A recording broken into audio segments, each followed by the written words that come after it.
Hello friends, doctor Manish here. Welcome to democratic diplomacy. और एक बहुत ही दिल को सुकून देने वाली न्यूज़ आई है जो करोड़ों भारतीयों के लिए है।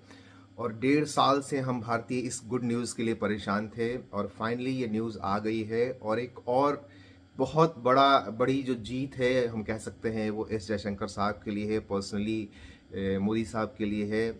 और अराउंड द वर्ल्ड ये जो न्यूज़ है ये दिखाता है कि भारत का जो स्ट्रेचर है वो कितना बड़ा हो गया है। अभी भी न्यूज़ आई है थोड़ी देर पहले कि कतार के अमीर जो थे उन्होंने पार्डन दे दिया है। जो हमारे भारतीय सेलर्स थे वहाँ पे जो कि अरेस्ट हो गए थे, जो इंडियन नेवी के बहुत ही सीनियर ऑफिसर, कमांडर लेवल के जो ऑफिसर थे उनको अरेस्ट कर लिया गया था। आपको पता होगा स्पाइंग के का चार्ज लगाया गया था उस टाइम 1.5 साल पहले। और ये जो उसमें मोस्टली जो थे एक सेलर थे नागेश, बाकी जो थे वो एक सेलर थे जो थे उसमें मैं नाम बता देता हूँ, नाम मुझे याद नहीं था। जो सेलर हैं उनका नाम है रागेश। उसके अलावा सारे 3 कैप्टन और बाकी कमांडर लेवल के ऑफिसर हैं। पुर्णेंदु तिवारी हो गए, गुप्ता सिंह जी हो गए, एक गिल साहब हैं, एक वर्मा साहब हैं।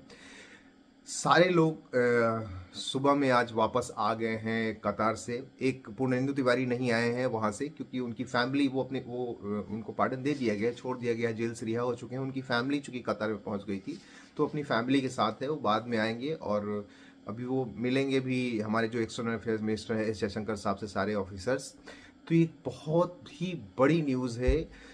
पूरी दुनिया की नज़र इस न्यूज़ पे बनी हुई है कि जिस तरह से जो स्पाइंग का चार्ज लगाया गया था इतने सीनियर ऑफिसर्स को, ये सारे सीनियर ऑफिसर जो है दुबई की एजेंसी के लिए काम कर रहे थे जो कतार में ट्रेनिंग देती है वहाँ के नेवल ऑफिसर्स को हैं, जो सेलर्स हैं, उनको ट्रेनिंग देने का काम करते थे क्योंकि बहुत वेटरन थे इंडियन आर्मी में। और पोस्ट रिटायरमेंट उन्होंने वहाँ जॉब ज्वाइन करा था और काफ़ी दिन से अरेस्टेड है। काफ़ी दिन तो जो है उनको डिप्लोमेट्स को हमारे मिलने भी नहीं दिया गया। फिर फर्स्ट ब्रेक थ्रू आया कि हाँ उनको फर्स्ट मिलने दिया गया, उनकी अपील हुई फिर जब डेथ सेंटेंस के बाद।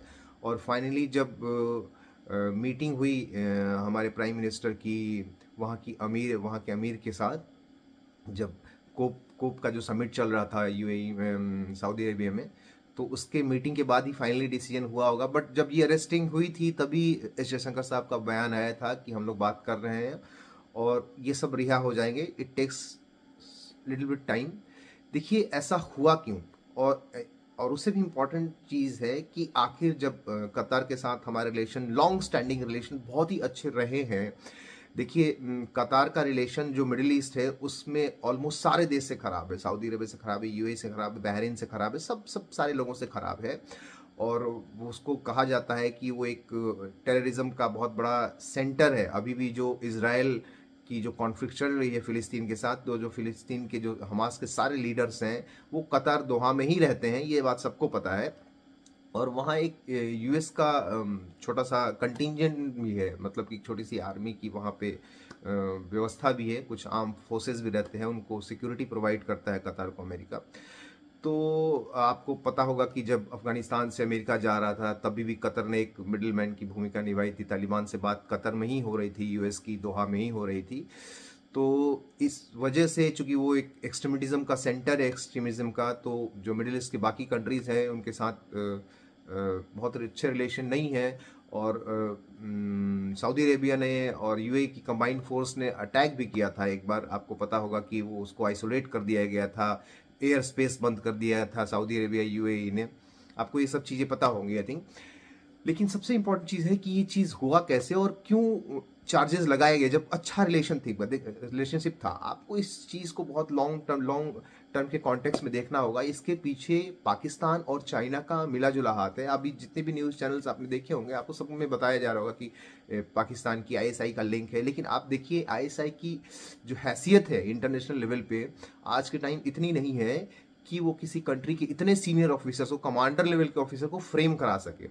इसके पीछे देखिए बहुत लंबी कहानी है। जब से गलवान का इंसिडेंट हुआ है और जब से ये सारा इंसिडेंट हुआ है, लद्दाख वाला इंसिडेंट हुआ है, तब से चाइना जो है हर वो कोशिश करता है कि इंडिया को कहीं भी ट्रैप किया जा सके और बातचीत को जो टेबल, जो नेगोशिएटिंग की टेबल है, उस पर अपनी शर्तों पे बातचीत को ख़त्म किया जा सके। चाइना बहुत दिन से ये रिक्वेस्ट कर रहा है कि हमारी जो इकोनॉमिक टाइज है उसको मेंटेन रखा जाए और इसको बातचीत से सॉल्व किया जाए।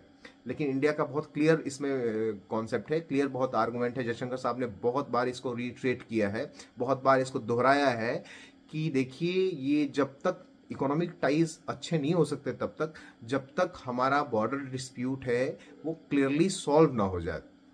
तो ये एक गेम था बहुत बड़ा, चाइना और पाकिस्तान का मिला जुला गेम था कि ट्रैप कर लो और उसके बाद निगोशिएटिंग टेबल पे कुछ गेन कर लो।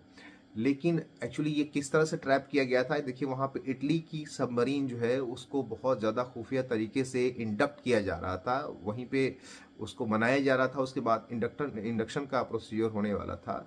तो ये चार्ज लगाए गए थे कि ये जो लोग हैं, ये सारे जो नेवल ऑफिसर हैं जो वहाँ पे ट्रेनिंग देने का काम कर रहे हैं, वो क्या कर रहे हैं कि ये सारी इंफॉर्मेशन जो है वो इजराइल को दे रहे हैं, साथ में यूएई और सऊदी अरेबिया को लीक कर रहे हैं, जो कि इंटरनल सिक्योरिटी जो है दोहा की उसको कॉम्प्रोमाइज़ कर रहे हैं, एक्सटर्नल सिक्योरिटी को कॉम्प्रोमाइज़ कर रहा है।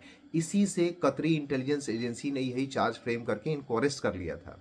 लेकिन फाइनली हमने देखा कि अभी कुछ दिन पहले जो गैस की जो डील हुई, और एक बहुत बड़ी डील हुई, अगले 25-30 साल के लिए डील हुई है, और इसमें ऑलमोस्ट $70 बिलियन की ये डील हुई है। तो एक बड़ा कारण ये है, देखिए डिप्लोमेसी में कुछ भी दोस्ती वाली बात नहीं होती, यहाँ दोस्ती होती गिव एंड टेक के, या फिर एक चीज़ ये होती है कि फ्यूचर प्रोस्पेक्ट्स क्या है। तो देखिए आपको पता है इंडिया का रिलेशन जो है वेस्ट एशिया में सभी से अच्छा है, तो कतर भी नहीं चाहेगा कि रिलेशन खराब हो, और वो इंडिया इस रीजन का नेट सिक्योरिटी प्रोवाइडर है नेवल एसेट्स के फॉर्म में। तो ऐसा बिल्कुल नहीं चाहता कतर कि ऑलरेडी सारे लोगों से रिलेशनशिप खराब है, इंडिया से भी खराब हो जाए। तो ये चीज़ थी कि इस वजह से वहाँ के जो आमिर है, और आमिर की जो पर्सनल केमिस्ट्री है वो भी बहुत अच्छी है हमारे प्रधानमंत्री के साथ। और जयशंकर साहब की डिप्लोमेसी को पूरी दुनिया मानती है, आपको तो पता है, ये एक एसेट है इंडिया के लिए भी कि इतनी जल्दी जो है आपको ये रिज़ल्ट देखने को मिला, और आप सब को इस बात से बहुत खुश होना चाहिए, मुझे भी बहुत खुशी है। तो ये इन्फॉर्मेशन मुझे देनी थी, इस वजह से मैं जल्दी आ गया आज चैनल पे। तो ये बहुत ही अच्छी बात है कि वो लोग अरेस्ट हो गए, उनकी फैमिलीज़ के लिए और इंडिया के डिप्लोमेसी के लिए एक बहुत बड़ा प्राउड मोमेंट है। तो मैं यही कहूँगा कि हम सबका ये एफर्ट होना चाहिए कि इंडिया जल्दी से जल्दी, सबसे पहले तो इकोनॉमिक लेवल पे नंबर 3 पे पहुँचे, और एक दिन इंडिया ऐसा टाइम आए कि पूरे विश्व को रास्ता दिखाए, क्योंकि विश्व शांति अगर कहीं से निकल सकती है तो भारत से ही है। नमस्कार, धन्यवाद।